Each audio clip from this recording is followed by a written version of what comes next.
नमस्कार साथियों, स्वागत है आप सभी का आपके अपने YouTube चैनल DS एकेडमी में। मैं डॉक्टर सुदेश कांतेजा आपके लिए लेकर चल रही हूँ TCT PCT हिंदी का संपूर्ण क्रैश कोर्स, वो भी निःशुल्क। अगर आप चैनल पर नए हैं तो चैनल को सब्सक्राइब कीजिए। आपने चैनल सब्सक्राइब कर रखा है, आपको वीडियोज़ अच्छी लग रही हैं तो जितना हो ज़्यादा से ज़्यादा दोस्तों में शेयर कीजिए, जो भी आपके पास पब्लिकली प्लेटफॉर्म है। अगर आपको लग रहा है कि वास्तव में ही वीडियोज़ हमारे लिए लाभप्रद हैं, ठीक है।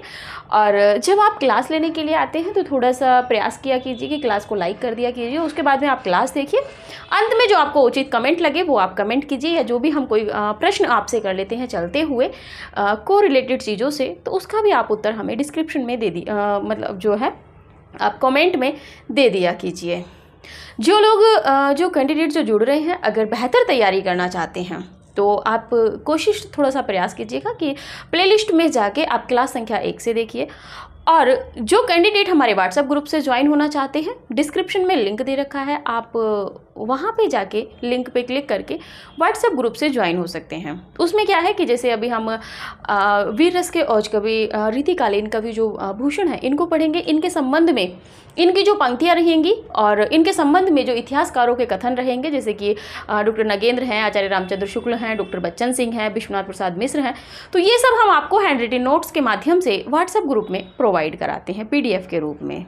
तो ये था, लेकिन आपकी तरफ से हमें प्रतिक्रियाएँ बहुत कम मिल रही हैं जितना हम मेहनत कर रहे हैं, ठीक है। तो थोड़ा सा अपना स्नेह हमारे लिए बढ़ाइए। और देखिए, क्लास का फिर से वही कहना है कि आप समय से क्लास देखिए। व्हाट्सएप ग्रुप इसीलिए बनाया गया है आपकी सुविधा के लिए कि व्हाट्सएप ग्रुप में नोटिफिकेशन आपको मिल जाए कि हाँ क्लास अपलोड हो चुकी है। आप समय से लाइक करके क्लास अपनी पूरी देखिए, आनंद में रह के। आप अभी समय है, शांति काल है, आप धीरे धीरे शनि शनि तैयारी करते रहिए। प्रेशर बिल्कुल मत लीजिए कि आप की तैयारी बहुत अच्छी नहीं है या बहुत ख़राब, ऐसा कुछ नहीं। आप हमारे साथ चलिए, प्रामाणिक तथ्यों के साथ में हम आपकी तैयारी करा रहे हैं। ये नहीं कह रहे हैं कि हम सर्वश्रेष्ठ हैं, ये नहीं कह रहे हैं।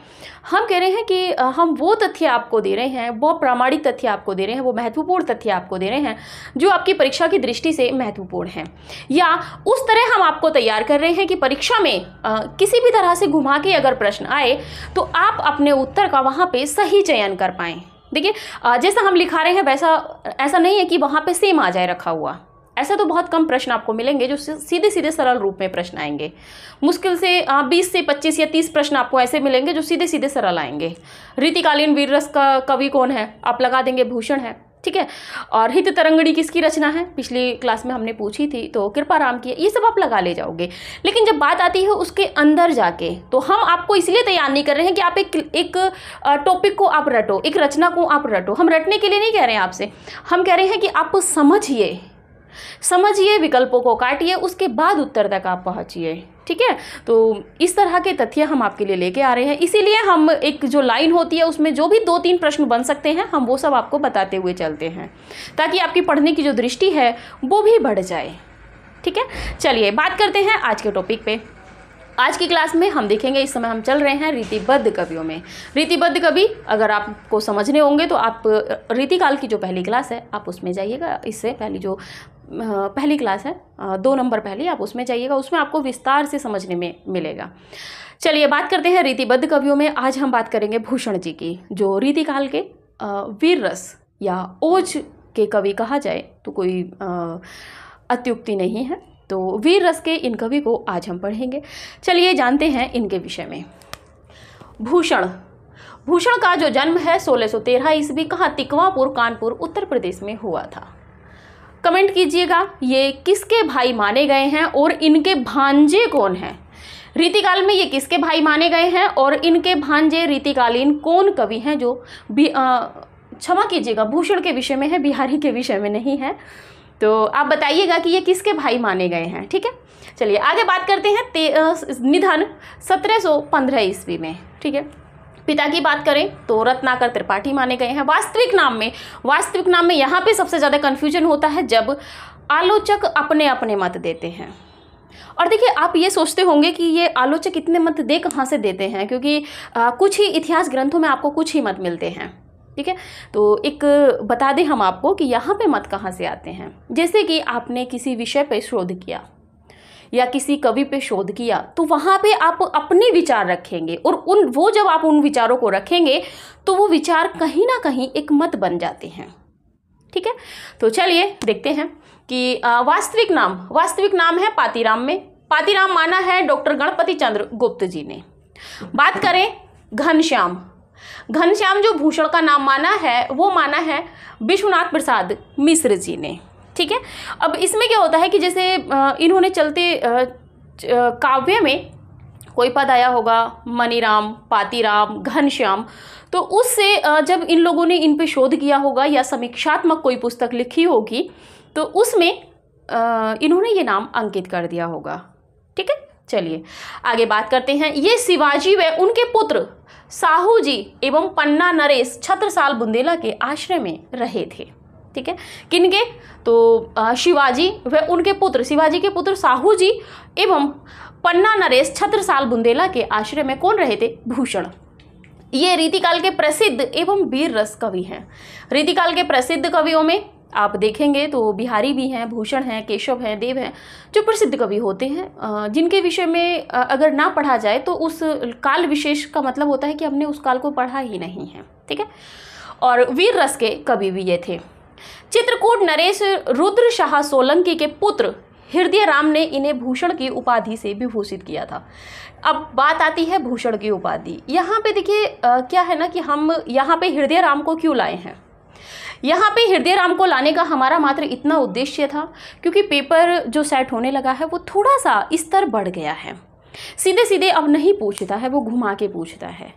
वैसे तो अभी तक के जो पुराने पेपर आप देखेंगे जो सोल्व करेंगे टीजीटी पीजीटी के या नेट के या और भी जो परीक्षाएं होती हैं अन्य राज्यों की, उनमें भी आपको रुद्र शाह सोलंकी ही मिलेंगे। रुद्र शाह सोलंकी माने जाते हैं कि इन्होंने भूषण की उपाधि भूषण को दी थी, यानी कि घनश्याम जी को दी थी। लेकिन जहाँ पे मत आ जाता है आचार्य रामचंद्र शुक्ल जी का, तो देखिए शुक्ल जी के इतिहास से आप जान सकते हैं 2021 में भी पेपर कैसे बना था कि एकदम से गहराई में पहुंचा था। तो अगर यहाँ पे रुद्र शाह सोलंकी ना देके उनके पुत्र हृदय राम अगर दे देते हैं कि क्या कहते हैं भूषण को भूषण की उपाधि किसने दी थी, विकल्प में रुद्र शाह सोलंकी को बिल्कुल ही गायब कर देते हैं, तो वहां पे हृदय राम रहेंगे। इसीलिए हमारा लाने का मत था। आप वैसे तो रुद्र शाह सोलंकी को ही रखिएगा, अगर विकल्प में दोनों होते हैं तब फिर आप हृदय राम का चयन करेंगे। अगर रुद्र शाह सोलंकी और हृदय राम हैं अगर विकल्प में, तब आप हृदय राम का चयन करेंगे 100%। ये आपका विकल्प सही रहेगा। वैसे इस तरह के विकल्प जब दोनों आएंगे तो प्रश्न कॉमन होके बाहर हो जाएगा, प्रश्न पे F लग जाएगा। ठीक है, चलिए आगे बात करते हैं। और अगर हृदय राम नहीं है तब तो रुद्र शाह सोलंकी ही रहेंगे, और रुद्र शाह सोलंकी नहीं है तब हृदय राम रहेंगे, क्योंकि दोनों पिता पुत्र हैं। अगर पुत्र नहीं है तो फिर पिता ने दी है, और पिता नहीं है तो फिर पुत्र ने दी है। लेकिन शुक्ल जी की अगर लाइन में आप देखेंगे तो वहाँ पे हृदय राम दिया हुआ है। बात करते हैं, आचार्य रामचंद्र शुक्ल ने इनकी भाषा की आलोचना की थी। इनकी भाषा की आलोचना करने का शुक्ल जी का बहुत ज़्यादा उद्देश्य नहीं था, मात्र इतना था क्योंकि इन्होंने ओज वर्ण जो ट ठ ड ढ होते हैं उनका बहुत ज़्यादा प्रयोग किया है। ठीक है, इसीलिए इन्होंने थोड़ी सी इनकी आलोचना की थी, क्योंकि रीतिकालीन जो काव्य है ज़्यादातर ब्रज भाषा में 90% 99% ब्रज भाषा में लिखा गया है, और ब्रज भाषा जो है वो मधुर भाषा होती है, और इन्होंने वहीं पे ओज पूर्ण स्वरों का प्रयोग किया है, शब्दों का प्रयोग किया है, वर्णों का प्रयोग किया है। इसीलिए इनकी भाषा की आलोचना किसने की है? आचार्य रामचंद्र शुक्ल जी ने। बात करते हैं, डॉक्टर नगेंद्र ने इन्हें रीतिकाल का विलक्षण कवि माना है। यहीं पे अगर शुक्ल जी भी होते हैं तो शुक्ल जी ने भी माना है। बात कर लेते हैं, क्योंकि इन्होंने रीतिकालीन काव्य परंपरा श्रृंगार, जो रीतिकालीन काव्य की परंपरा क्या थी, श्रृंगार व प्रेम एवं प्रेम से हटकर वीर रस में काव्य रचना की थी। किस लिए विलक्षण माना है? ये यहाँ से देखिए आपसे प्रश्न नहीं बनेगा, यहाँ से आपको आगामी जो भी कोई आपका साक्षात्कार लगेगा वहाँ पे आपको प्रश्न, वहाँ पे हो सकता है कि आपसे ये प्रश्न दिया जाए। आपसे कहा जाएगा कि भूषण को या तो डॉक्टर नगेंद्र बोलेंगे वो, या आचार्य रामचंद्र शुक्ल बोलेंगे, या सीधे ही बोलेंगे कि भूषण को विलक्षण प्रतिभा का कवि कहा जाता है, क्यों कहा गया है। ठीक है, तो रीतिकाल का विलक्षण कवि या विलक्षण प्रतिभा का कवि क्यों कहा गया है, तो ये आपको जवाब देना है। क्योंकि उन्होंने जो परंपरा चल रही थी श्रृंगार की, प्रेम की, नायक नायिका भेद वर्णन की, इन सब से हटकर वीर रस का वर्णन किया है। ठीक है, चलिए आगे बात करते हैं। हिंदी साहित्य जगत में इन्हें रीतिकाल का राष्ट्र कवि कहा जा सकता है। राष्ट्र कवि वैसे तो आप कमेंट कर दीजिएगा किसको कहा जाता है, आप सभी को पता होगा, लेकिन रीतिकाल में इनको कहा जाता है। किनको? भूषण को। बात करते हैं, आचार्य रामचंद्र शुक्ल ने भूषण को हिंदू जाति का प्रतिनिधि कवि कहा है। बहुत महत्वपूर्ण नहीं है, आप पढ़े रहिएगा इसको। छत्रसाल बुंदेला ने इनकी पालकी को कंधा लगाया था। इनसे प्रसन्न होकर भूषण ने लिखा था, क्या लिखा था कि शिवा को बखानो छत्रसाल को। वो कह रहे हैं कि शिवा यानी कि जो शिव हैं उनको बखानूं, यानी कि मैं उनका गान करूं, कि बखानो छत्रसाल को, या मैं जो छत्रसाल बुंदेला हैं इनकी प्रशंसा करूं, इनकी स्तुति करूं। मैं किसकी करूं? क्योंकि इन्होंने मेरी पालकी को कंधा लगाया है। एक जो नरेश होता है, जो राजा होता है, बहुत कम व्यक्तित्व होते हैं, बहुत कम व्यक्तित्वों के लिए वो लोग समर्पण करते हैं। ठीक है, तो आप स्क्रीनशॉट लीजिए, फिर आगे देखते हैं इनकी रचनाओं के विषय में।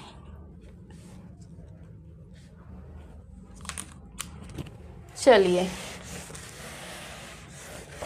देखिए, जहाँ पे हमें लगेगा कि यहाँ पे समय देना है उन कवियों पे हम समय देते हुए चलेंगे, और जहाँ पे जो छुटके कवि हैं, ठीक है, आप समझ गए होंगे, जैसे तोस हैं, ग्वाल हैं, इन कवियों से बहुत कम प्रश्न बनते हैं, तो उनको थोड़ा तेजी से हम लोग आगे बढ़ जाएंगे उन पर से। ठीक है, बात कर लेते हैं रचनाएं। भूषण की रचनाओं के विषय में बात करते हैं। पहली है शिवराज भूषण। शिवराज भूषण। दूसरे नंबर पे है शिवा बावनी। शिवा बावनी। तीसरे नंबर पे है आपकी छत्रसाल दशक। छत्रसाल दशक। फोर्थ नंबर पे है भूषण उल्लास। भूषण उल्लास। ठीक है, पांचवें नंबर पे यदि बात करें तो पांचवें नंबर पे है आपकी दूषण उल्लास। 6 नंबर पे है आपकी भूषण हजारा। देखिए, मुझ पे कमेंट आ रही थी कि आप थोड़ा बड़ा लिखिए। मैं क्या करूं, मैटर इतना है लिखने में, फिर समय बहुत जल्दी जाता है, इसलिए हम छोटा लिखते हैं। बात कर लेते हैं पहले नंबर की रचना पे, थोड़ी सी जो विस्तृत रचना चर्चा करनी है। शिवराज भूषण।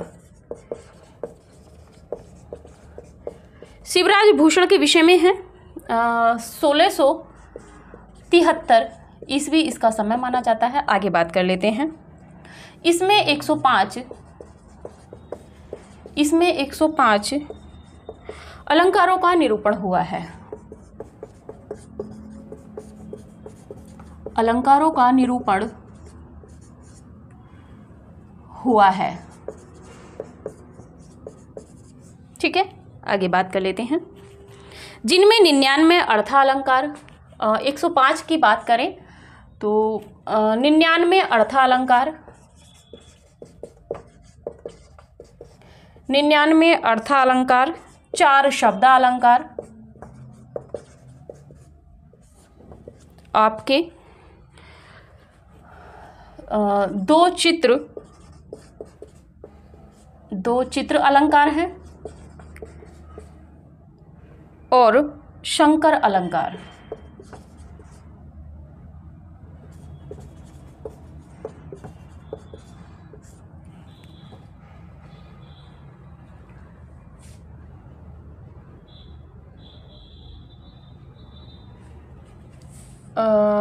दो चित्र व शंकर अलंकार, यानी कि एक चित्र अलंकार है और एक शंकर अलंकार है। ठीक है, आगे बात कर लेते हैं। भूषण ने अलंकार विवेचन, इन्होंने, सीधा लिखिए, इन्होंने अलंकार विवेचन किससे लिया है? तो जयदेव के चंद्रालोक, जयदेव के चंद्रालोक और मतीराम के ललित ललाम, मतीराम के ललित ललाम के आधार पर किया है। ठीक है, कवि ने इसके प्रारंभ में कवि ने इसके प्रारंभ में शक्ति गणेश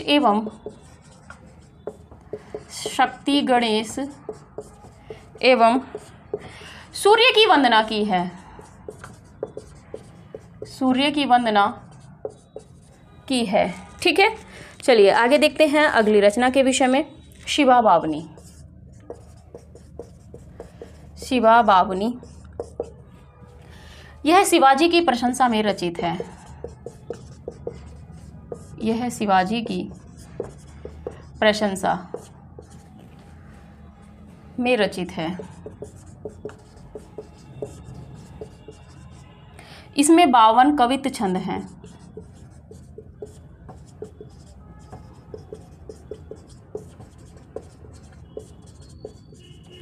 वीर रस रचना, वीर रस प्रधान रचना। ठीक है, आगे बात कर लेते हैं अगले टॉपिक, अगली रचना पे। छत्रसाल दशक। छत्रसाल दशक। छत्रसाल दशक में देखें तो छत्रसाल बुंदेला की प्रशंसा है। इसमें छत्रसाल बुंदेला की प्रशंसा है। 10 कवित्त रचे हैं। छोड़िएगा, महत्वपूर्ण नहीं है। 10 कवित्त रचे हैं इसमें, और वीर रस प्रधान रचना है ये भी। एक पंक्ति आती है, इंद्र जिमी जंब पर,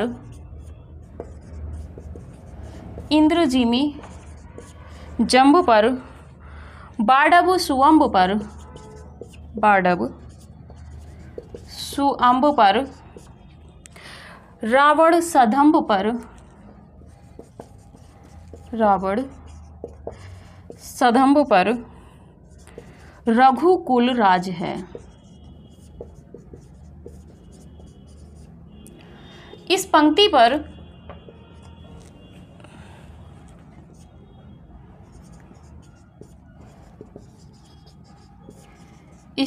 पर इन्हें राजा ने 52 लाख रुपए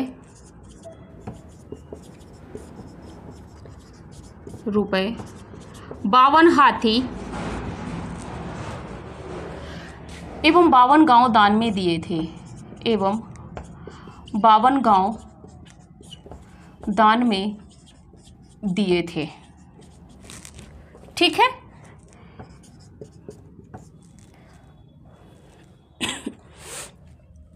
एक कथन और लिख लीजिए, थोड़ा सा महत्वपूर्ण लगा, बाद में तो हम दे ही देंगे। भूषण की भाषा में ओज की मात्रा तो पूरी है, पर वह अधिकतर अव्यवस्थित है। अधिकतर अव्यवस्थित है। और ये जो कथन है आचार्य शुक्ल जी का है। आचार्य शुक्ल जी का कथन है ये, तो आप इसका स्क्रीनशॉट लीजिए।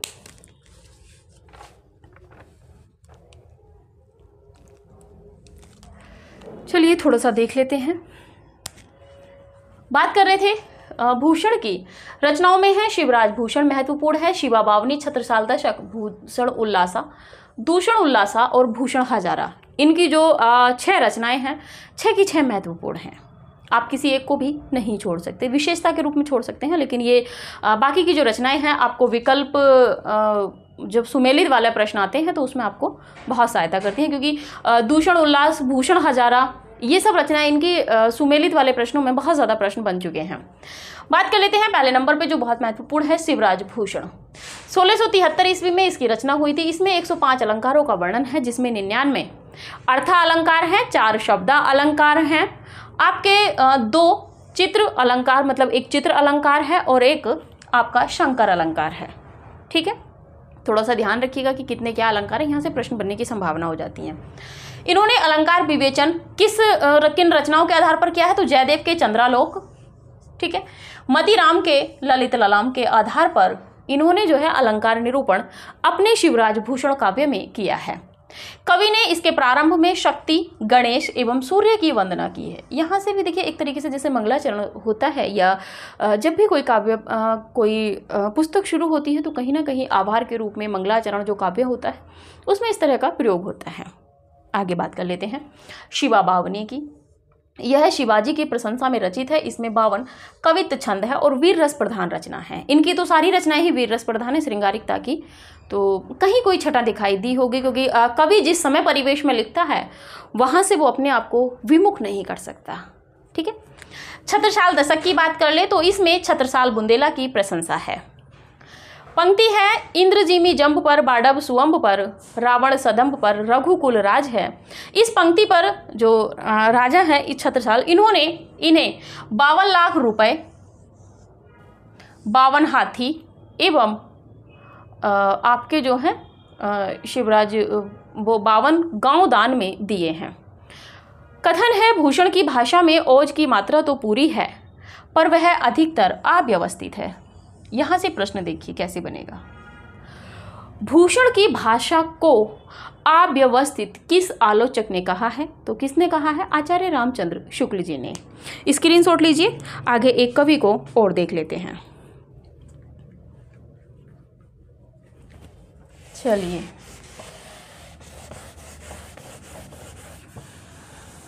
पंक्तियां, कथन, ये सब हम आपको व्हाट्सएप ग्रुप में देंगे। आप व्हाट्सएप ग्रुप पे ज्वाइन हो जाइएगा, डिस्क्रिप्शन में लिंक दे रखा है। ठीक है। चलिए बात करते हैं महाराज जसवंत सिंह।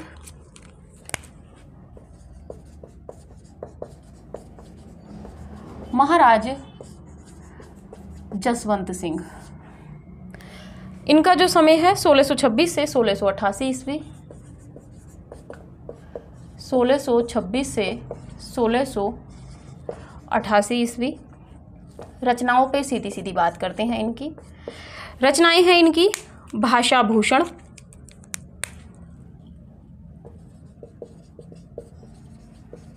बहुत महत्वपूर्ण है, कई बार प्रश्न यहां से बन गया है।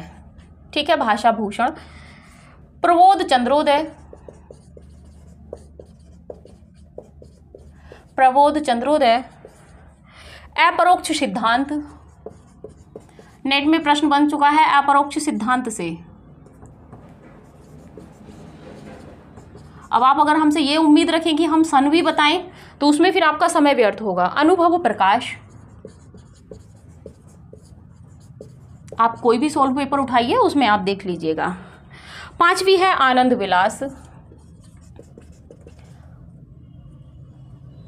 आनंद विलास, क्योंकि जहां से प्रश्न बन गया है वो हम आपको पहले ही बता देते हैं। वो रचना तो आपको याद होनी ही चाहिए। सिद्धांत बोध महत्वपूर्ण है, सिद्धांत बोध। 8वीं है सिद्धांत सार। चलिए बात कर लेते हैं भाषा भूषण की। भाषा भूषण अलंकार निरूपक ग्रंथ है। यह है अलंकार निरूपक ग्रंथ है। यह 5 प्रकाश एवं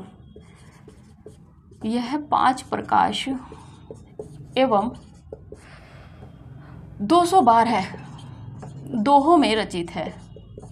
दोहों में है लिख लीजिए, बाकी आपको जैसा उचित लगे आप अपनी कॉपियों को सजाइएगा। इस पर जो किन रचनाओं का सार है लिया गया है, अप्पे दीक्षित, अप्पे दीक्षित की रचना है कुवलयानंद।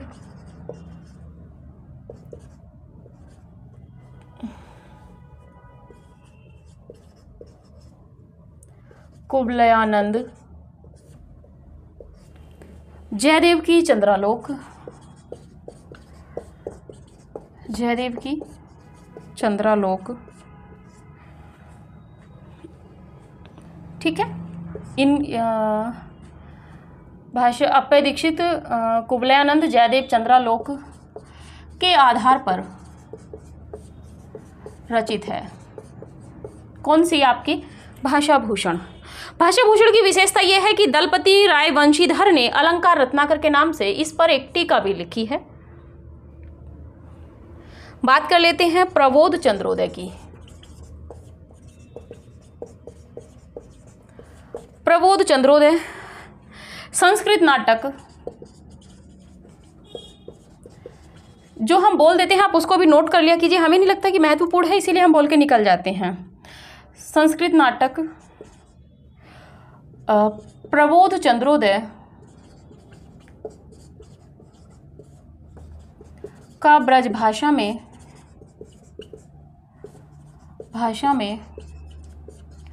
पदबद्ध अनुवाद।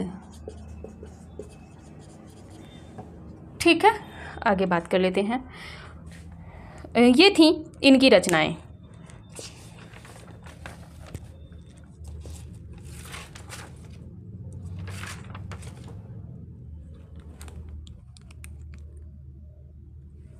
महाराज जसवंत सिंह की आज हम इसी पे क्लास रोकेंगे, आप स्क्रीनशॉट ले लीजिए।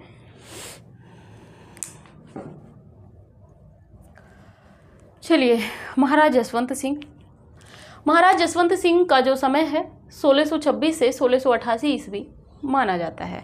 इनसे जहाँ से प्रश्न बनता है उतना ही हम लेकर आए हैं, क्योंकि कुछ कवि हैं जिनसे बहुत गहराई से प्रश्न बनता है और किन्हीं से सरल रचनाएं ही प्रश्न बन जाती हैं। रचनाओं में बात कर ले तो भाषा भूषण बहुत महत्वपूर्ण रचना है, इसको आप भूल नहीं सकते। प्रबोध चंद्रोदय भी महत्वपूर्ण है। अपरोक्ष सिद्धांत प्रश्न बन चुका है, महत्वपूर्ण हो गई है। अनुभव प्रकाश, आनंद विलास, सिद्धांत बोध और सिद्धांत सार, ये जो महत्वपूर्ण रचनाएं हैं इनकी, यहाँ से प्रश्न नेट की परीक्षाओं में बन चुका है। अब तो पेपर का स्तर थोड़ा सा कठिन हो गया है, क्योंकि नेट की जो परीक्षा है जैसे 17 जून को होने वाली है, तो उसमें क्या है कि पाठ्यक्रम के अनुसार ही अब पेपर सेट होने लगा है। पहले कोई पाठ्यक्रम बहुत ज़्यादा निर्धारित नहीं था, तो मिलान वाले प्रश्नों में यहाँ से प्रश्न बहुत ज़्यादा बन जाते थे।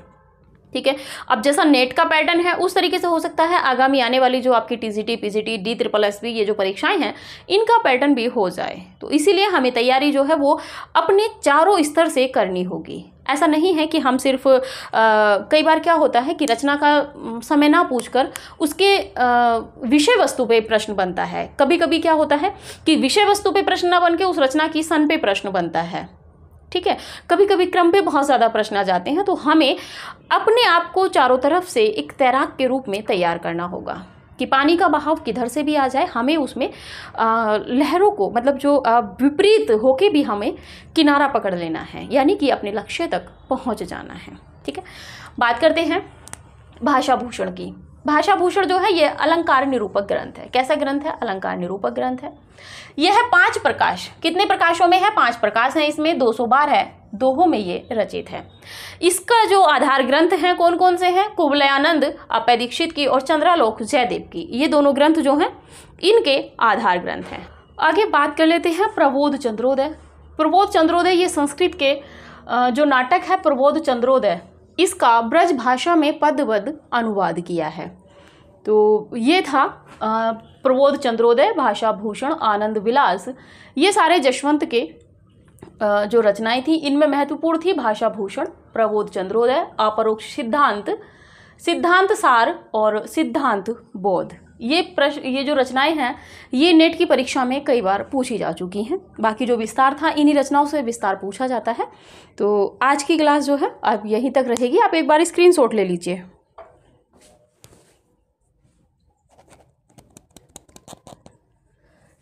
चलिए, तो आज की क्लास यहीं तक रखते हैं। इसके बाद में जो आगे के रीतिकालीन कवि हैं उनको हम देखेंगे अगली वीडियो में। अभी हम इस समय जो चल रहे हैं रीतिबद्ध कवियों में चल रहे हैं, इसके बाद में रीति सिद्ध देखेंगे, उसके बाद में रीति मुक्त कवि देखेंगे रीतिकाल के। और जैसा कि हम बताते चल रहे हैं कि इनके जो कथन हैं, इनके संबंध में जो आलोचकों ने कहे हैं, रामचंद्र शुक्ल, डॉक्टर बच्चन सिंह, डॉक्टर नगेंद्र, या और भी जो समीक्षात्मक कथन इनके संबंध में मिलते हैं, या इनकी जो पंक्तियाँ हैं काव्य की, वो सभी हम आपको व्हाट्सएप ग्रुप में हैंड रिटन नोट्स के माध्यम से PDF के रूप में आपको दिलवाएंगे। इसी के साथ में जो लोग व्हाट्सएप ग्रुप से ज्वाइन होना चाहते हैं वो व्हाट्सएप ग्रुप में ज्वाइन हो सकते हैं। और जितना हो वीडियो को शेयर कीजिए। आपकी तरफ से, हम इस तरफ से बहुत ज़्यादा हमें कहीं ना कहीं निराशा हाथ आती है। आप वीडियो को शेयर नहीं करते। जब हम आपसे बार बार कहते हैं कि आप जब क्लास लेने के लिए आते हो तो आप क्लास को लाइक कर दिया कीजिए। उससे क्या होता है, हमें पता लग जाता है कि इतने कैंडिडेट हमारी क्लास को देख चुके हैं। लाइक कीजिए। उसके बाद में जब आप पूरी क्लास देख लेते हैं, जो भी या तो हमने कोई प्रश्न किया है उसका आप उत्तर कमेंट में कर दिया कीजिए, या फिर जो भी आपको उचित लगे वो आप कमेंट करते रहा करिए। तो ठीक है, आज की क्लास यहीं तक रखते हैं। अगली क्लास में मिलेंगे अगले रीतिकालीन कवियों के साथ में, जो और भी महत्वपूर्ण होंगे। जैसे कि आज हमने भूषण देखे थे, इसी के साथ में देव हैं और भी कवि हैं, उनके जो विषय वस्तु हैं, जो रचनाएं हैं, सभी को प्रामाणिकता के साथ में हम देखेंगे। तो ठीक है, आज की वीडियो यहीं तक रखते हैं। मिलते हैं अगली वीडियो में। तब तक के लिए नमस्कार।